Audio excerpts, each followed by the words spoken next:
Esto es una videolectura, la pueden dejar de fondo mientras realizan otras actividades. Nueva historia en el canal, amigos, cosas a tener en cuenta antes de comenzar. Dinastía Uni es una pretemporada a la serie principal, Hououchi Kouchi. Esta historia contiene a mi villano favorito de todos cuanto he creado. Es un hecho bien demostrado que el personaje más amado de un autor es aquel que más sufre. Y mientras Fornox solo tuvo una temporada para establecerse, Kuroko Kami tiene esta serie de 2 temporadas y 2 filmes solo para él. Prepárense porque esto va a ser una montaña rusa emocional, nunca mejor dicho. Esto es Dinastía Uni, un relato original, episodio 1, el único. Esta es una historia de tiempos antiguos, una historia de amor honesto, una historia de magia, una historia de venganza, una historia familiar. Tadashi Koukami era un demonio original, el primero de una especie espiritual a la que llamó Uni por creerse único. Al menos no recordaba haber visto a otro antes y él mismo ignoraba su origen. Su pasado se remontaba a los 4 o 5 años que llevaba dando vueltas por todo el Japón, en busca de un lugar donde asentarse y un motivo por el que valiera la pena hacerlo. Sin duda el problema era ese, no se hallaba, había vivido y conocido gran variedad de lugares y gente. Su vivo ingenio y poder sobre la naturaleza le habrían permitido, si así lo quisiera, empezar donde fuera con relativa prosperidad. ¿Pero para qué? ¿De qué servían una casa grande, campos fértiles y vacas gordas sin alguien a tu lado para compartir? En resumen, se hallaba solo, y su esperanza de encontrar a otro como él disminuía cada día más. Una tarde nublada, andando por la prefectura de Nagasaki, le sorprendió una terrible tormenta. Creyéndose en medio de la nada, salió en loca carrera buscando protección. Esperaba dar con una cueva, quizás un árbol hueco. Pero ¿cuál no sería su sorpresa al dar con una pagoda en medio del bosque? Entró sin esperar que le invitasen, y mientras se sacudía el agua dio una mirada al lugar. Definitivamente no era un sitio frecuentado, pero tampoco estaba en abandono. Había grietas por doquier. El techo no soportaría muchas lluvias como esas, y algunas imágenes rotas parecían haber sido víctimas de saqueadores indiscriminados. Pero el suelo estaba barrido, había flores recientes en un par de jarrones, y el estanque ceremonial lucía cristalino. Grandes carpas nadaban en completa tranquilidad, ajenas a la tempestad del mundo exterior.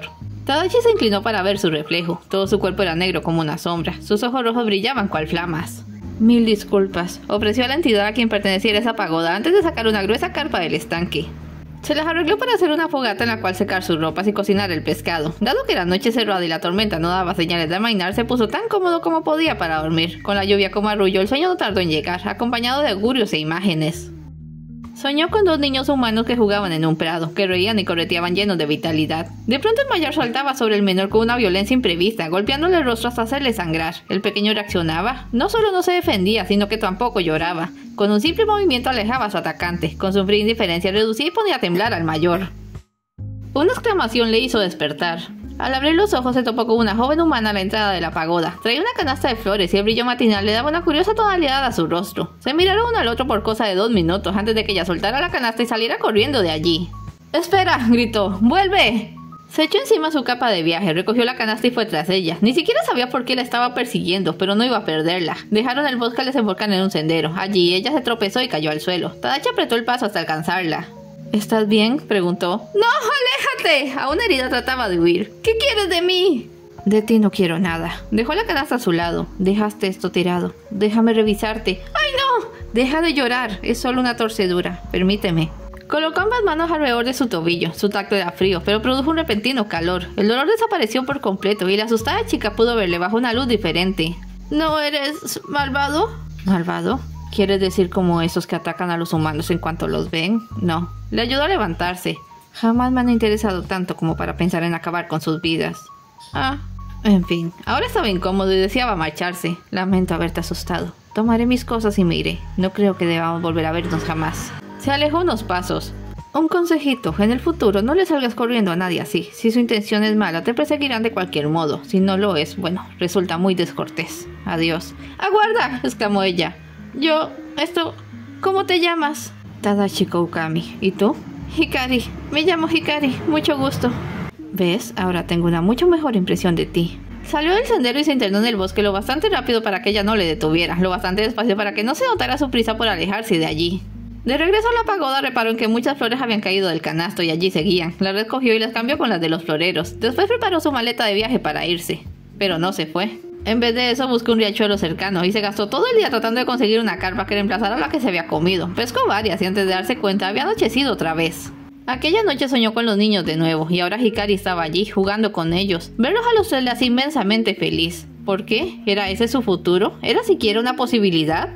Tal vez su error todos aquellos años había sido creer que necesitaba a otro de su especie para darle sentido a su vida, cuando en realidad lo único que necesitaba era otro que le aceptara y comprendiera. ¿Qué más daba la raza? Si el amor se presentaba, aceptaría su alma gemela en la forma que viniera.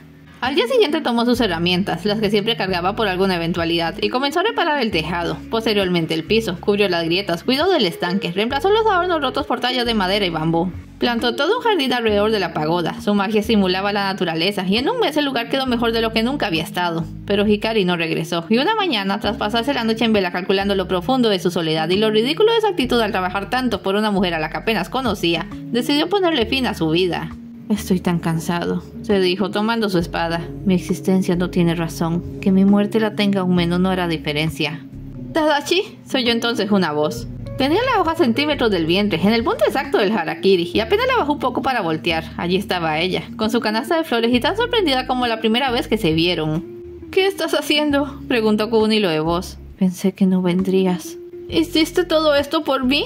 Tenía los ojos llenos de lágrimas. ¿Por qué? Te amo. ¡Es una locura!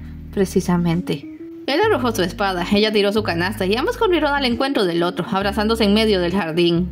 Tenía miedo, dijo ella, como si debiera explicarse. Tenía muchísimo miedo, pero no podía dejar de pensar en ti. Juro nunca hacerte daño, juro nunca ser vil o cruel. Solo dame una oportunidad para conocernos y hacerte feliz. Ella le miró confundida, de nuevo temerosa. Humana como era, difícilmente comprendería cómo el destino enlazaba su vida a aquella criatura sobrenatural. Con manos temblorosas rozó su rostro y la aferró. Es como tocar un manto de niebla. ¿Eso es un sí o un no? Espera, se apartó para admirar la pagoda. ¿Tú sabes para qué era este lugar? Me lo he preguntado. Está bien, vamos a tratar. Vendré a la misma hora mañana. Recogió su canasto y se despidió con un ademán. Tadashi se quedó como media hora allí parado, tratando de entender qué acababa de pasar. Al final sacudió la cabeza y regresó a la pagoda entre perplejo y emocionado. Más tarde buscaría un buen brote de bambú, tallaría una flauta y le compondría una canción como regalo. Así comenzó todo. Hikari llegaba a la pagoda 2 o 3 veces a la semana, se sentaban a charlar y pasaban un rato de amena compañía. El propósito era conocerse mejor en aras de que las relaciones decentes requieren cierto sentido, pero durante algún tiempo Tadashi fue el único en tomárselo en serio. Le abrió su corazón y compartió sus recuerdos, la crónica de su corta vida. Convencido de que había encontrado su lugar en el mundo, exploró los alrededores hasta encontrar un prado similar al de sus sueños. Desde la colina vio una hermosa vista del valle y decidió que allí levantaría una casa y un porvenir para la familia con que había soñado. Comenzaría abriendo un sendero hasta la pagoda. Prepararía un campo para cultivar y un jardín. No sería fácil, le convendría algo de ayuda, pero antes de siquiera pensar en ello necesitaba un voto de confianza, que Hikari le dice un punto del cual partir. ¿Qué se hacía en esta pagoda? Era la primera pregunta que se atrevía a hacerle. He esperado que me lo digas por ti misma, pero no lo has hecho. No me has dicho nada. Mis abuelos me criaron, dijo suavemente. Mis padres murieron junto a muchas personas de mi aldea durante un crudo invierno cuando apenas era una niña. En esta pagoda se celebraba la vida. Mi abuela me ha contado que en su juventud se hacían peregrinaciones y fiestas para pedir favores a la Madre Tierra, pero después de aquel invierno muchos perdieron la fe. Mis abuelos siguieron viniendo para cuidar de este lugar hasta que la edad se los hizo muy pesados. Es mi responsabilidad ahora. Cuido de ellos como ellos de mí y hago lo posible para cuidar de la pagoda. Miró el estanque con melancolía. Me encantaría que vieran cómo está ahora. ¿Y por qué no los has traído? En su mente se perfiló una sospecha. ¿Acaso no quieres que sepan de mí? Ella bajó la mirada. ¿Todavía me temes? No, no es eso. Te digo que ya son muy mayores. Habría que limpiar el camino, conseguir una carreta. Ya estoy limpiando el sendero, para que te sea más fácil llegar.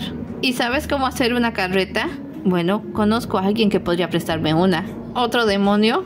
No me gusta tu tono. ¿Qué debo hacer para que confíes en mí? Trató de tomar su mano, pero ella la movió. No, no puedo. Tadashi, lo siento. Otra vez oía como si quisiera excusarse. Hay alguien más. Esta vez fue él quien se apartó. Soy todo el soporte de mi familia, y para asegurar un futuro, mi abuelo me comprometió con un hacendado de la región. ¿Amas a ese hombre? Lo conozco menos que a ti, pero en un año seré suya. No si yo lo evito. Me juraste no hacer el mal. Por las buenas tendrías que ser un terrateniente o un rico mercader. Te quiero a mi lado, insistió. Eres mi destino. Escúchate. Le miró con lástima. Realmente solo tienes 5 años, eres muy inmaduro.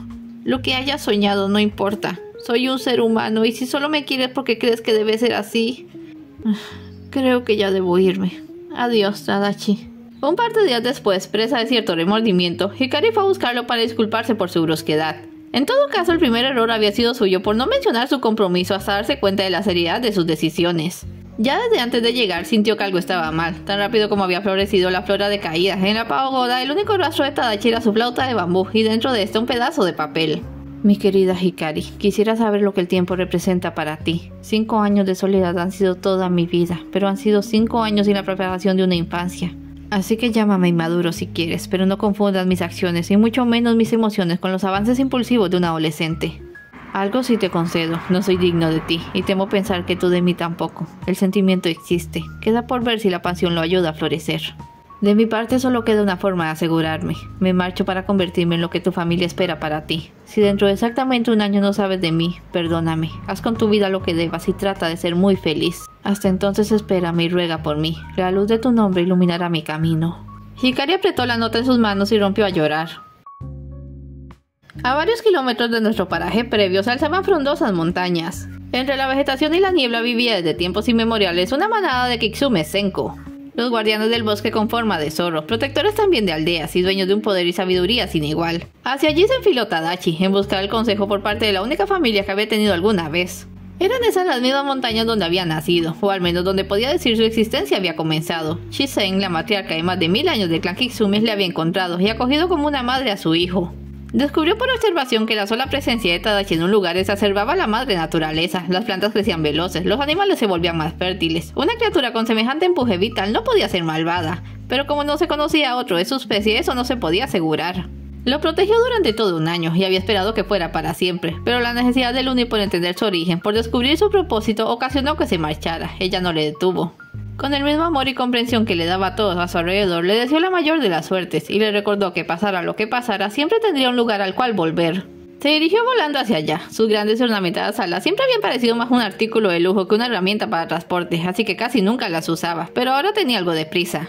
Al acercarse sintió que se le aceleraba el corazón, pero al aterrizar solo encontró un llano vacío. ¿Qué había pasado? Allí era donde la manada se reunía la mayor parte del tiempo. Solía ser un hermoso prado a donde cantaban las aves, ahora el silencio era total. Shisen, llamó apesadumbrado. Shisen, soy yo, Tadashi, volví.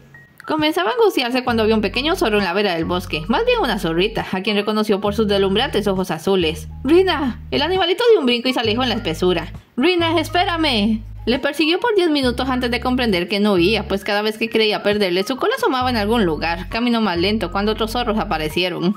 Los Kitsune Senko eran todos hembras y jamás olvidaban un rostro, pero su orgullosa serenidad hacía que se limitasen a mirarle de lejos. Momento después llegaron a un manantial, y allí estaba ella, Shisen, una magnífica bestia de pelaje tornasolado. Sus 9 colas eran símbolos de haber alcanzado la cumbre de su poder. Shisen, madre mía, se arrodilló con respeto. He regresado, necesito de tus consejos. Tadachi. La voz de la Kitsune resonaba mágicamente. ¿Encontraste lo que buscabas? No, madre, admitió. No me dirás que te has rendido. ¿Qué te trae de vuelta a mí? Me he enamorado como un niño y temo que no sea real. Mi Tadashi, eres una criatura de pecho a mis ojos. Ven, abrígate en el calor de tu hogar. Deja que tu madre te alivie el corazón. Entonces se transformó en una bellísima mujer de largo cabello y hermosos ropajes. Una tentación irresistible para cualquiera que no la conociera como le conocía a Tadachi, quien, ajeno a sus encantos, le miraba únicamente como la persona que le había criado. Ven, Tadashi, dijo tendiéndole su mano. Hablaremos en el refugio. ¿Qué ha pasado en el llano? Quiso saber. Estaba abandonado y seco. Hemos tenido desavenencias con los Yoko. Esos usurpadores nos robaron parte del territorio. Menos mal que no llegaron a atacarte. Rina va cada día a explorar. Ya estaba la manada completa en camino, y Rina, la hija de Shisen, marchaba alegremente a su lado. Tadachi pensaba. Los Kitsune Yoko eran la variante masculina de los Senko. Apenas tenían 1/10 de su magia y un carácter diametralmente opuesto. Eran pillos traviesos y juguetones, violentos, no toleraban a los humanos, pero se manejaban a gusto con los Oni, criaturas mitad demonio mitad ogros, a quienes los Senko despreciaban. La supervivencia de ambas especies exigía que se cruzaran de tanto en tanto, pero el resto del tiempo su relación podía describirse como una guerra de avances y retrocesos por ver qué manada se quedaba con el mayor lugar. Tras analizarlo un poco, Tadachi creyó ver agujeros en la historia de Shisen. Si los Yoko se habían adueñado del llano, ¿por qué no estaban allí? Uno al menos para vigilar. ¿Cómo dejaba que la pequeña Rina se arriesgara tellando todos los días? Y entre una cosa y otra, ¿por qué lucía tan mal el llano? Al llegar al refugio procedió a relatarle sus andanzas, terminando con su encuentro con Hikari y haciendo especial énfasis en los 2 sueños que le habían llevado a creer que casarse con ella era su destino. Ciertamente, dijo tras meditarlo un largo rato, demasiadas coincidencias hay en tu historia como para creer la obra del azar. El universo se mueve a tu favor. ¿Pero es solo eso? ¿Mi amor no es realmente mío? Eso no puedo respondértelo. Tadachi pareció desanimarse. Querido, no somos esclavos del destino. Si lo que sientes es real, ¿te importaría tanto como para venir a buscarme? Piensa en eso. Supongo que es cuanto puedo hacer ahora. Acariciaba a Rita en sus piernas cuando sintió algo. Oye, tienes una semilla en tu pelaje. La soltó con delicadeza y procedió a plantarla. En segundos hizo brotar de la tierra un pequeño tallo. Podría haber simulado la planta hasta la madurez, pero Chisen detuvo su mano. La dureza de su gesto empañaba su inmortal belleza. Madre, ¿qué ha pasado realmente en el llano? Jamás te he mentido, pero no me has dicho todo. Tadachi, le apartó la mirada. Atesoro con amor la época en que te cuidé. Supe ver la influencia que tenías sobre el mundo y, con cierto egoísmo he de admitir, usamos tu poder para vivir ese corto periodo con prosperidad. Bajó la mirada. Si tan solo me hubiera dado el tiempo de entender ese don, ¿quién diría que a mi edad podría ser capaz de semejante torpeza? ¿A qué te refieres? Mi tesoro, yo creía que le dabas energía a la tierra y todo lo que haces es acelerar su crecer. Apenas te fuiste, nuestro llano decayó. Creo que si repitieras tus andanzas, descubrirías similar deterioro en todos los lugares donde te hubieras detenido. ¿Dices que le robo la vida a la naturaleza? Digo que tal vez sea tiempo que dejes de vagar y te establezcas. El llano estaba peor de lo que viste, pero la tierra ha ido sanando. Si te quedaras en un solo lugar... Eso es cambiar el enfoque, dijo confundido. ¿El problema está en mi ausencia o en mi presencia? Eso habría que investigarlo. Tadachi resopló. Madre, te amo, pero no soporto cuando empiezas a hablar así. ¿Cómo puede ser una criatura mágica tan técnica? El método está en todo, pero la mayoría prefiere creer en lo inexplicable. Es una lección de humildad para la mayoría de las especies. Ya he vivido 1000 años, no creo necesitarlo. Entrada la noche y mientras todos dormían, Tadachi abandonó el refugio y salió a caminar. La plática con Chisen no había hecho más que enredar aún más sus pensamientos. ¿Era entonces un peligro su existencia? Si se asentaba en un lugar, ¿le llevaría prosperidad eterna o gastaría sus fuerzas antes de tiempo destruyendo su potencial? Lo primero le daba esperanzas. Podría entonces comenzar una hacienda y convertirse en el terrateniente que los abuelos de Hikari querían. Lo segundo lo condenaba a vagar, a una existencia solitaria. Se detuvo para mirar cómo la luna llena iluminaba la noche. Se preguntó si Hikari estaría mirándola también. Hikari, te amo en verdad. Es todo por hoy. No se vayan sin dejar un like y un comentario. Y nos vemos en el siguiente episodio.